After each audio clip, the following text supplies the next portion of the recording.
కర్నూలు జిల్లా ఎమ్మిగనూరులో municipal council సమావేశం రసాభాస్గా సాగింది. పలు వార్డులలోని సమస్య విషయంలో బీజేపీ, వైసీపీ సభ్యుల మధ్య వాగ్వాదం జరిగింది. వాటిపై చర్చ జరుగుతుండగానే టీడీపీ నుంచి బీజేపీలో చేరిన కూటమి సభ్యుడికి కౌన్సిల్లో ప్రత్యేక సీటు కేటాయించాలని టీడీపీ సభ్యులు డిమాండ్ చేశారు. దీంతో వైసీపీ సభ్యులు కూటమి ప్రభుత్వం అభివృద్ది పనులు జరపడం లేదు అని ఆరోపించారు. గందరగోళం మధ్య చైర్మన్ రఘు కౌన్సిల్ సమావేశాన్ని ముగించారు.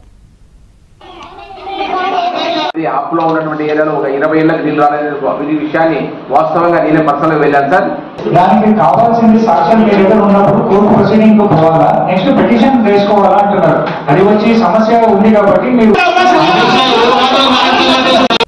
కర్నూలు జిల్లా ఎమ్మిగనూరులో మున్సిపల్ కౌన్సిల్ సమావేశం రసాభాస్గా సాగింది. పలు వార్డులలోని సమస్య విషయంలో బీజేపీ, వైసీపీ సభ్యుల మధ్య వాగ్వాదం జరిగింది. వాటిపై చర్చ జరుగుతుండగానే టీడీపీ నుంచి బీజేపీలో చేరిన కూటమి సభ్యుడికి కౌన్సిల్లో ప్రత్యేక సీటు కేటాయించాలని టీడీపీ సభ్యులు డిమాండ్ చేశారు. దీంతో వైసీపీ సభ్యులు కూటమి ప్రభుత్వం అభివృద్ది పనులు జరపడం లేదు అని ఆరోపించారు. గందరగోళం మధ్య చైర్మన్ రఘు కౌన్సిల్ సమావేశాన్ని ముగించారు.